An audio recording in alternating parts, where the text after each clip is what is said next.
Hello दोस्तों, स्वागत है आप सभी लोगों का YouTube channel Shri art gallery में। दोस्तों, आज का हमारा class pre historic art topic पर होगा। ये टॉपिक एक बेसिक कॉन्सेप्ट पर आधारित है और हम लोगों ने पिछली क्लास में आदिमानव के प्रारंभिक अवस्था को भी चर्चा किया था और किस प्रकार से आदिमानव ने अपनी प्रारंभिक अवस्था से प्रगति की ओर अग्रसर होता है और वो नवपाषाण काल आते आते अपनी दैनिक दिनचर्या में अपनी जो भौतिक अवस्था थी उसमें या अपनी आवश्यक जो खाद्य वस्तुएं थी उस पर किस प्रकार से प्रगति करता है और अंततः एक ऐसा समय आता है कि जब वह गांवों में बसना स्टार्ट करता है।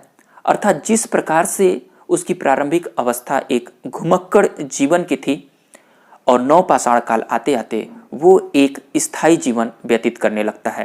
अर्थात वह कृषि, पशुपालन, मिट्टी के बर्तन और अपने भावनाओं की अभिव्यक्ति के लिए गुफाओं की दीवारों पर आकृतियां, रेखा चित्र और चित्रों का अंकन भी वो करने लगता है।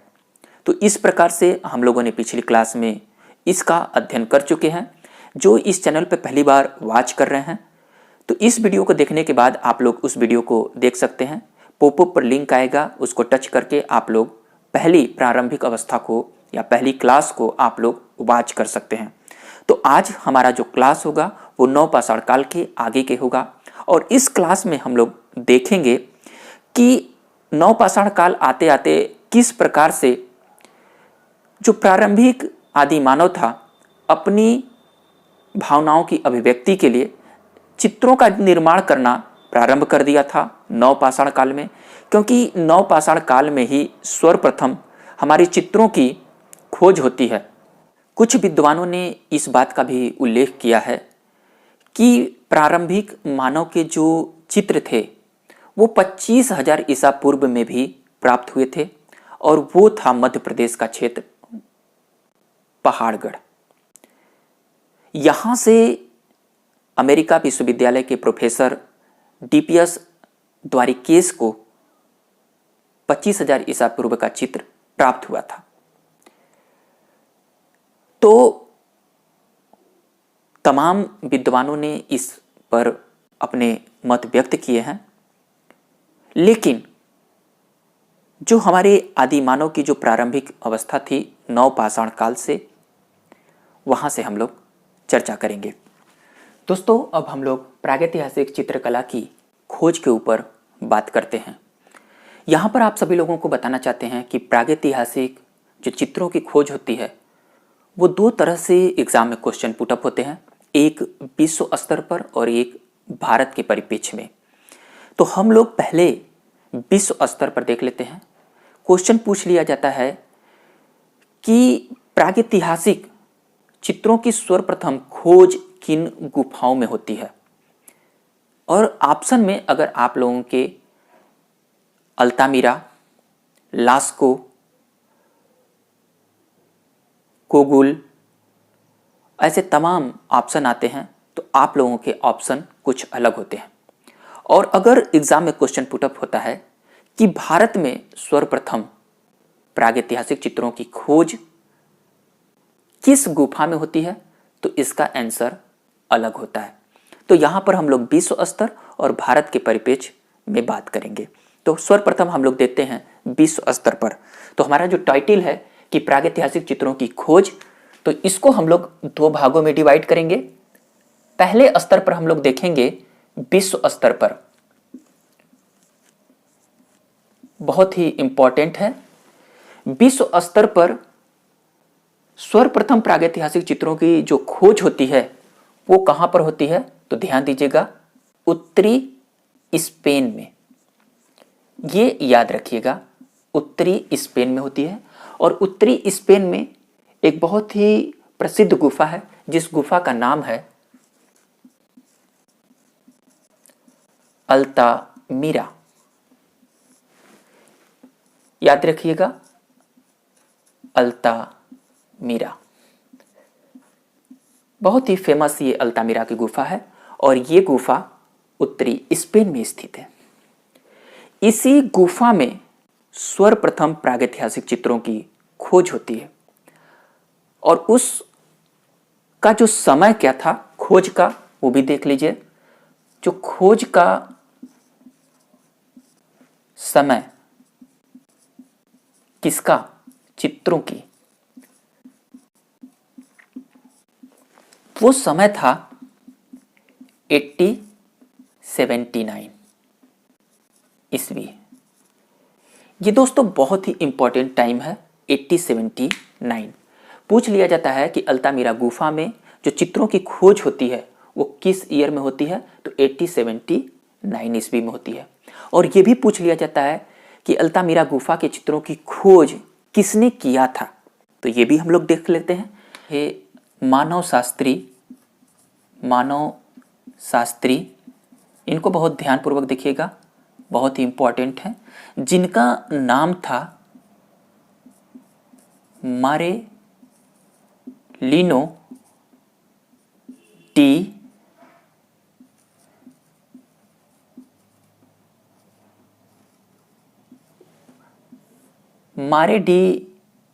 सांतुओला।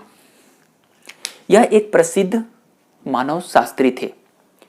और मारेलिनो डी सांतुओला को जब अल्तामिरा गुफा में कार्य हो रहा था मजदूरों के द्वारा, तो इन मजदूरों ने कुछ अवशेष देखे और इन्होंने, जो मजदूर थे, उन्होंने संकेत किया मारेलिनो डी सांतुओला को, जो कि एक प्रसिद्ध मानव शास्त्री थे। मारेलिनो डी सांतुओला उस गुफा के पास पहुंचते हैं और उनके साथ उनकी पुत्री, ध्यान दीजिएगा, उनकी पुत्री जिनका नाम था मारिया सांतुओला, ध्यान दीजिएगा, इनकी मानवशास्त्री की जो पुत्री थी, पुत्री जिनका नाम था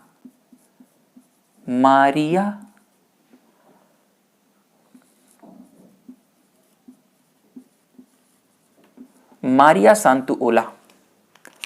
और इसी पुत्री ने, इनकी एज भी पूछ लिया जाता है, एज ध्यान दीजिएगा, इनकी एज जो थी वो 12 ईयर थी।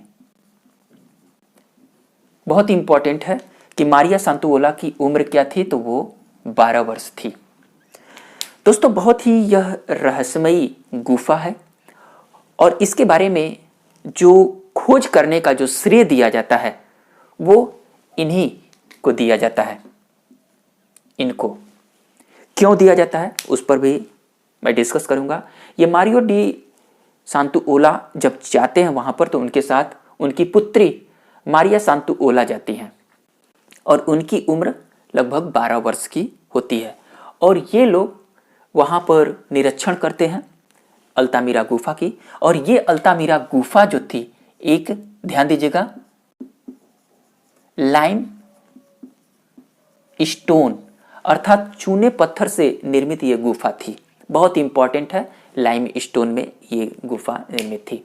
तो यहाँ पर निरीक्षण करते हैं और निरीक्षण करते करते क्या होता है कि ये मारिया सांतुओला उस गुफा की ओर बढ़ जाती हैं और अंदर जहाँ पर चित्रों की एक वीथिका थी वहाँ पर चली जाती हैं, क्योंकि वो छोटी रहती हैं, उनकी छोटी रहती हैं।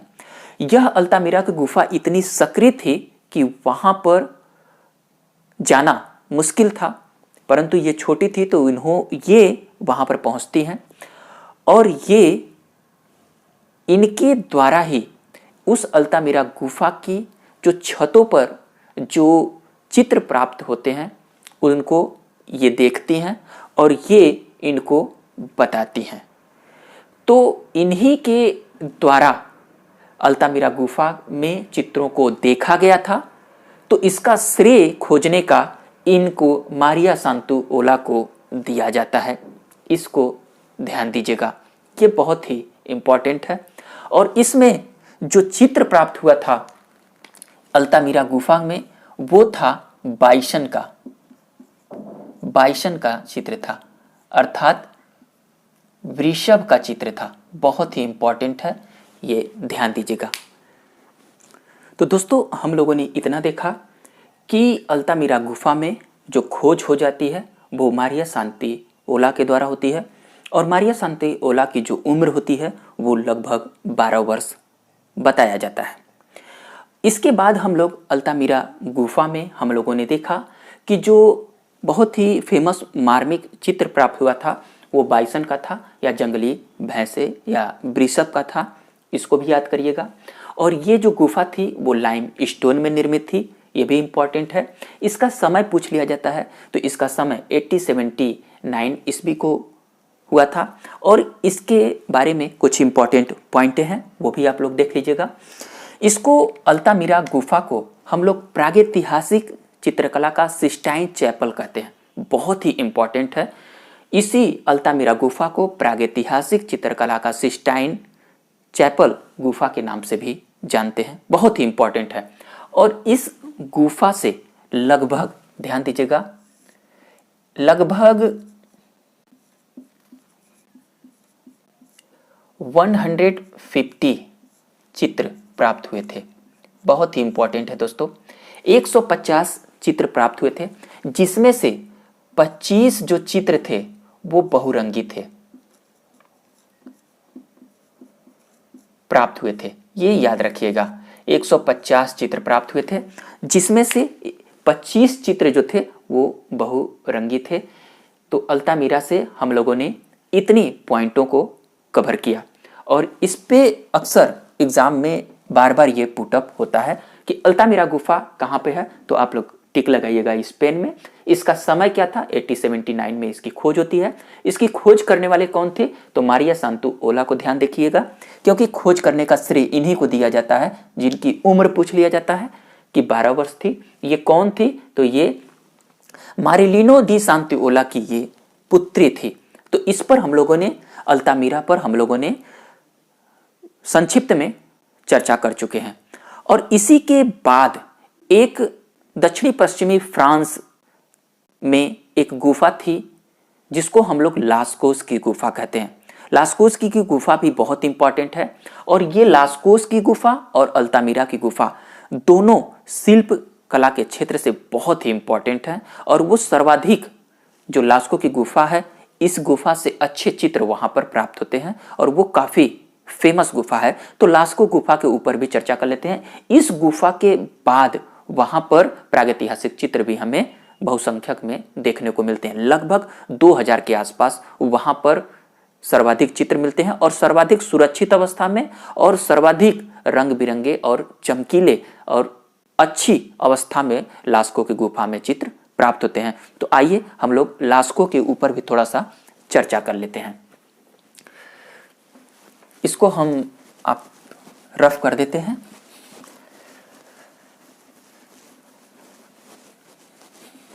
दोस्तों, मैंने आप सभी लोगों के समक्ष कहा कि विश्व स्तर पर जो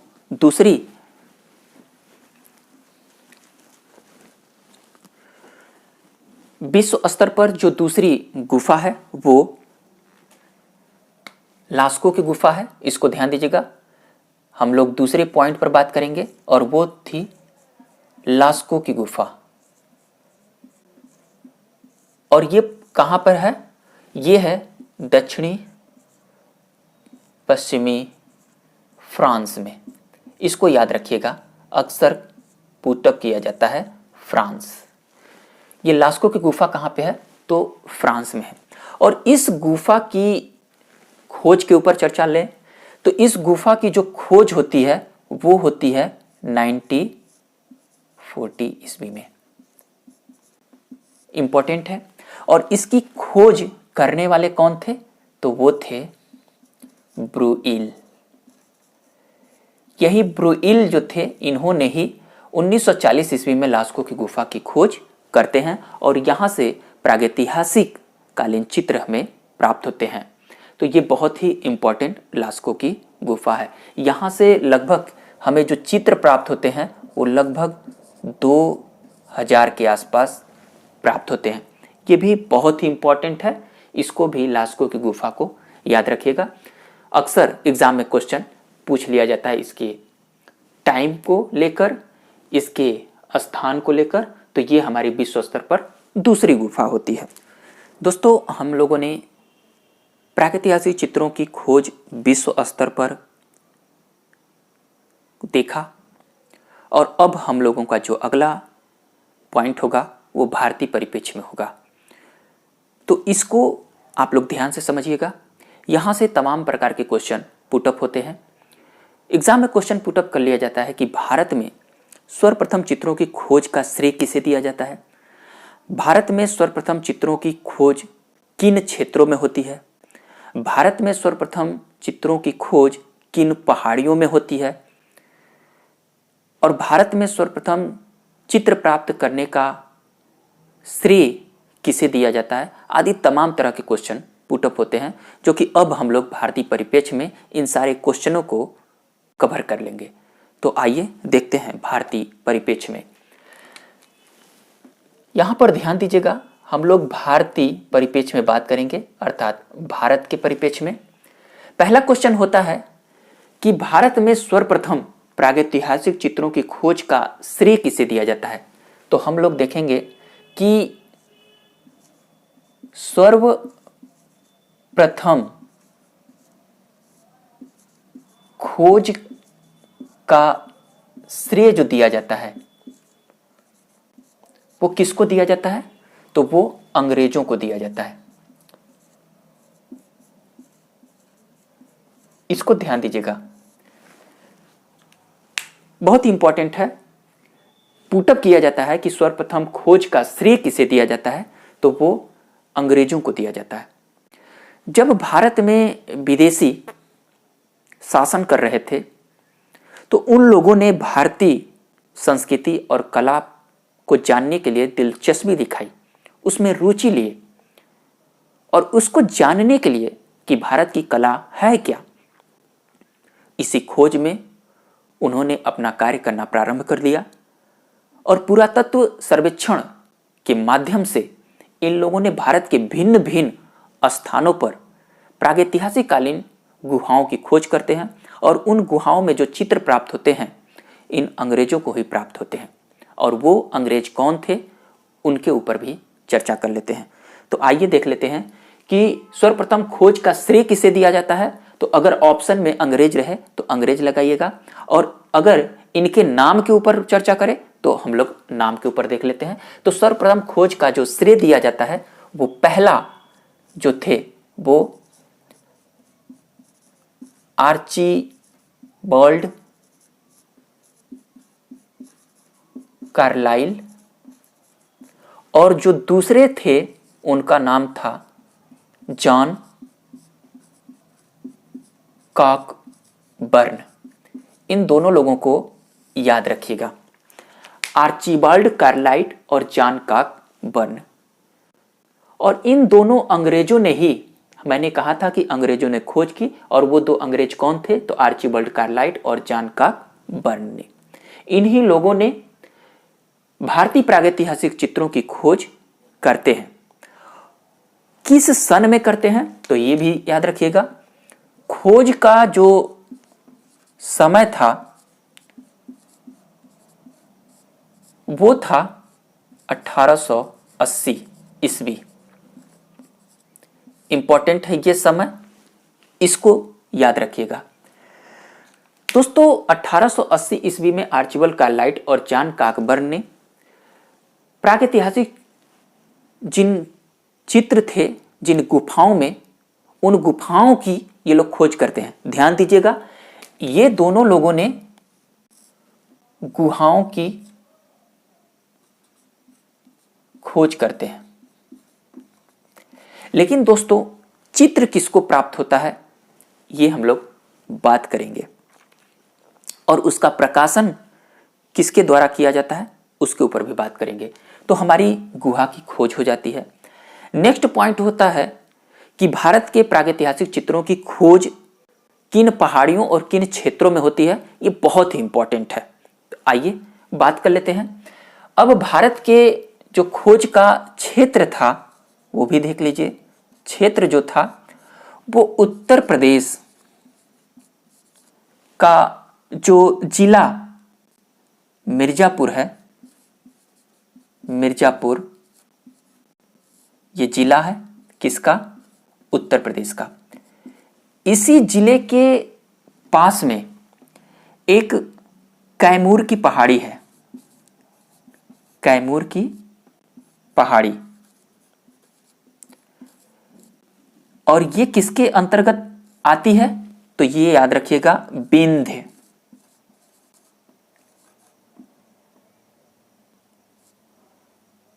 पर्वत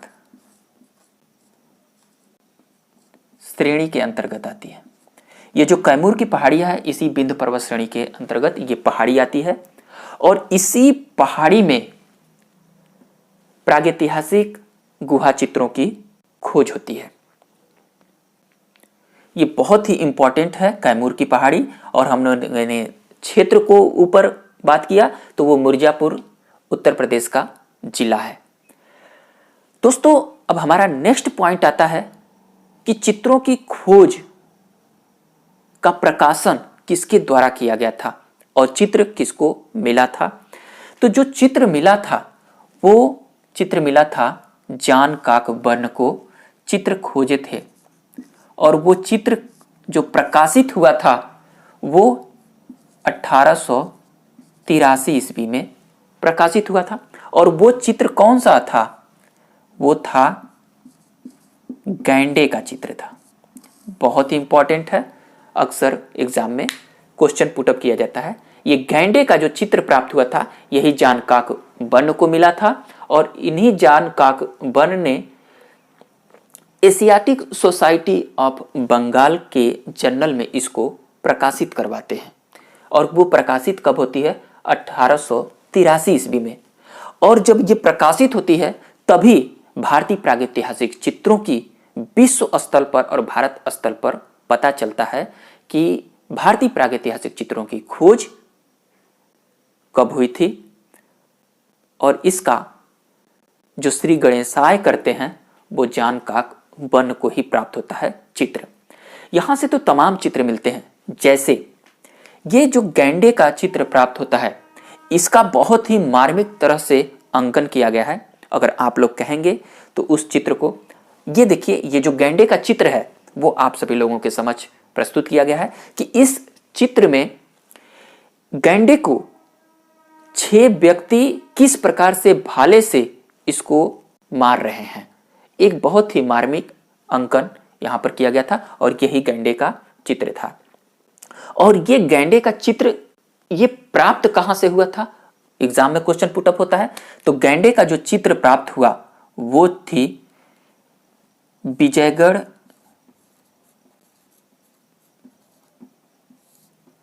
के पास में,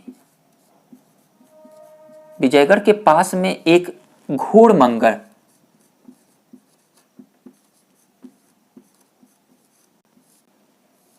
पहाड़ी है।